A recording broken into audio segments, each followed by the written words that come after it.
অভিষেক একবারই রাজভবনের সামনে বসেছিল, তখন 144 ছিল না।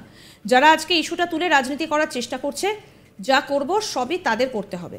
আজকে জেতার পরও আমরা এমএলএরা বসে আছি, শপথ নিতে দিচ্ছে না। কাকে ইঙ্গিত? এই তোপ দাগলেন মমতা বন্দ্যোপাধ্যায়। কেউ কেউ বলছেন যে তিনি শুভেন্দুকে আক্রমণ করেই কটাক্ষ করেছেন, যদিও মমতা বন্দ্যোপাধ্যায় কারোর নাম নেননি। কলকাতা সহ রাজ্য জুড়ে চলছে হকার উচ্ছেদ অভিযান। এহেন পরিস্থিতিতে ফের প্রশাসনকে নিয়ে বৈঠক করলেন মুখ্যমন্ত্রী মমতা বন্দ্যোপাধ্যায়। নবান্নের সভাঘরে এদিনও ব্যাপক তিরস্কার করলেন কাউন্সিলরদের। ধমকের আওতা থেকে আজও বাদ পড়লেন না কলকাতার মেয়র ফিরহাদ হাকিম। তিনি বিরোধীদের কটাক্ষ করে বলেন, অভিষেক একবারই রাজভবনের সামনে বসেছিল, তখন 144 ছিল না। যারা আজকে ইস্যুটা তুলে রাজনীতি করার চেষ্টা করছে, যা করব সবই তাদের করতে হবে। আজকে জেতার পরও আমার এমএলএরা বসে আছে, শপথ নিতে দিচ্ছে না। উনি ডেপুটি স্পিকারকে বলবেন, উনি নিজে বিধানসভায় যাবেন। ওনার রাজভবনে সবাই কেন যাবে? রাজভবনে যে কীর্তি চলছে তাতে মেয়েরা যেতে ভয় পাচ্ছে। শোনাই কি বলছেন মুখ্যমন্ত্রী মমতা বন্দ্যোপাধ্যায়, শুনুন। অভিষেকের একবার রাজভবনের সামনে ধর্ণা দিয়েছিল, সেটা তখন 144 ছিল না, নর্থ গেটে যেটা করেছিল। যারা আজকে ইস্যুটা তুলে রাজনীতি করার চেষ্টা করছে, যা করব আমরা সবই তাদের করতে হবে। দিল্লিতে কাউকে বসতে দেয়? এমনকি পার্লামেন্টে ভোটে, স্পিকার ইলেকশনে ভোট চাইলে ভোটও দিতে দেয় না। আজকে জেতার পরেও 1 মাস ধরে আমার এমএলএরা বসে আছে, গভর্নর ওথ দিতে দিচ্ছে না। মানুষ সিলেক্ট করেছে, ওনার কি অধিকার আছে তাদের ওথ দিতে না দেওয়ার?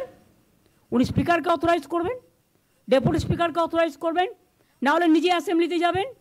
ওনার রাজভবনে কেন সবাই যাবে? রাজভবনে যা কীর্তি কেলেঙ্কারি চলছে, তাতে মেয়েরা যেতে ভয় পাচ্ছে, আমাকে কমপ্লেন করেছে। একই সঙ্গে তিনি বলেন, হকারদের বৈধতা দেওয়ার জন্য আমি একটা আইডি কার্ড দিতে বলেছিলাম। কেএমসি এলাকায় নাম রেজিস্ট্রেশনের জন্য 61,000-এর বেশি হকার আবেদন করেছিলেন।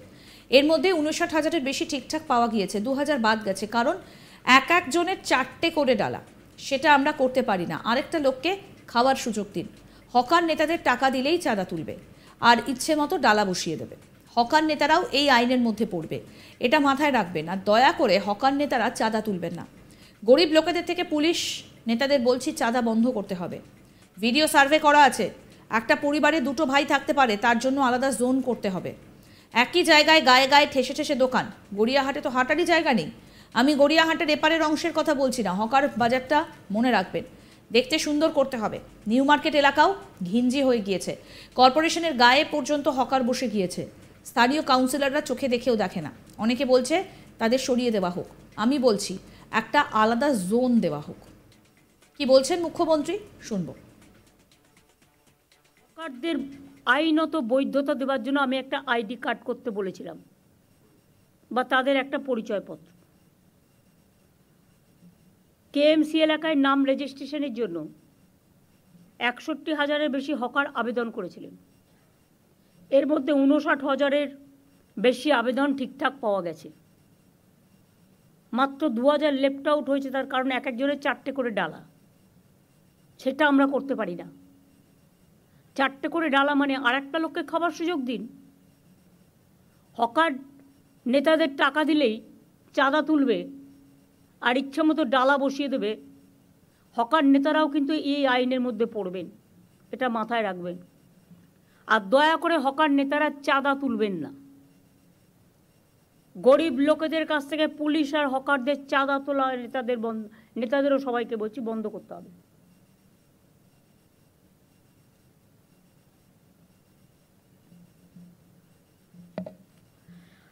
ভিডিও সার্ভে করা আছে অলরেডি।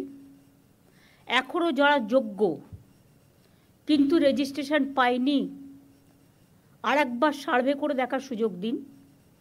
তাতে যদি সে একটা ডালায় রাজি হয়, একটা পরিবারে 2টো ভাই থাকতে পারে, সে আমি লক্ষ্মীর ভাণ্ডারে বউদের দিই, সেই জায়গায় একটা ভাইয়ের জায়গায় 2টো ভাই থাকতে পারে যদি অন্য নামে, বহিরাগত নয়। এখানে থাকছে, তার পরিবার আছে, তার অন্য কোনো আর্নিং নেই, তারটা আমি নিশ্চয়ই রিকনসিডার করতে পারি। তাদের জন্য আলাদা জোন করতে হবে। একই জায়গায় গায়ে গায়ে ঠেসে ঠেসে, গড়িয়াহাট তো হাঁটারই জায়গা নেই। আমি গড়িয়াহাটের এপারের অংশের কথা বলছি না। আমি গড়িয়াহাট যেটা বলেছিলাম সেটা হচ্ছে, আমি মিছিল করার দিন দেখলাম যে স্টল দেওয়া হয়েছে 4-5টা খোলা রেখে। এটা দেখতে ভালো লাগে, কিন্তু এটাও ফ্যাক্ট, বৃষ্টি আসলে তাদের পেছনের দিকটা ভিজে যাওয়ার সম্ভাবনা থাকবে। লোকে যাতে একটা সাইড দিয়ে কিনতে পারে, পেছন দিকটা আপনারা কিছু কালার স্কিম দিয়ে, নীল সাদা কালার স্কিম দিয়ে, বেশি হজবরল না করে আপনারাই কর্পোরেশন থেকে ব্যবস্থা করে প্লাস্টিক দেবেন না। প্লাস্টিকে যে কোনো সময় আগুন জ্বলে যেতে পারে। কোনো একটা কিছু করতে হবে যেটা ফায়ার ফ্রি। এটা ফায়ার ডিপার্টমেন্টও একটু মনোজ দেখে নিতে পারে। আগরও কে আছে ফায়ার ডিপার্টমেন্টে এখন? দেখে নিতে হবে ম্যাডাম বলে। তাহলে কী হবে, ওদের আর কালো পতাকা, কালো ফ্ল্যাগ, ওই মানে কালো প্লাস্টিকগুলো লাগানোর প্রয়োজন নেই। হকার বাজারটাও মনে রাখবেন দেখতে সুন্দর করতে হবে। এগুলো আপনাদের দেখে শিক্ষা নেওয়া উচিত। নিউ মার্কেট এরিয়া কনজেস্টেড হয়ে গেছে, গ্র্যান্ড হোটেলের অপোজিট কনজেস্টেড হয়ে গেছে, কর্পোরেশনের গায়ে পর্যন্ত হকার বসে গেছে। লোকাল কাউন্সিলররা চোখে দেখেও দেখে না। আমি তো বলছি না তাদের সরিয়ে দেওয়া হোক, আমি বলছি একটা নির্দিষ্ট জোন করা হোক। অভিষেক একবারই রাজভবনের সামনে বসেছিল, তখন 144 ছিল না। যারা আজকে ইস্যুটা তুলে রাজনীতি করার চেষ্টা করছে, যা করব সবই তাদের করতে হবে। আজকে জেতার পরও আমার এমএলএরা বসে আছে, শপথ নিতে দিচ্ছে না। কাকে ইঙ্গিত? এই তোপ দাগলেন মমতা বন্দ্যোপাধ্যায়। কেউ কেউ বলছেন যে তিনি শুভেন্দুকে আক্রমণ করে এই কটাক্ষ করেছেন, যদিও মমতা বন্দ্যোপাধ্যায় কারোর নাম নেননি। কলকাতা সহ রাজ্য জুড়ে চলছে হকার উচ্ছেদ অভিযান। এহেন পরিস্থিতিতে ফের প্রশাসনকে নিয়ে বৈঠক করলেন মুখ্যমন্ত্রী মমতা ব্যানার্জি। নবান্নের সভাঘরে এদিন ব্যাপক তিরস্কার করেছেন কাউন্সিলরদের। ধমকার আওতা থেকে আজও বাদ পড়লেন না কলকাতার মেয়র ফিরহাদ হাকিম। তিনি বিরোধীদের কটাক্ষ করে বলেন, অভিষেক একবারই রাজভবনের সামনে বসেছিল, তখন 144 ছিল না। কি বললেন মুখ্যমন্ত্রী, আসুন শোনাই। অভিষেকের একবার রাজভবনের সামনে ধর্ণা দিয়েছিল, সেটা তখন 144 ছিল না, নর্থ গেটে যেটা করেছিল। যারা আজকে ইস্যুটা তুলে রাজনীতি করার চেষ্টা করছে, যা করব আমরা সবই তাদের করতে হবে। দিল্লিতে কাউকে বসতে দেয়?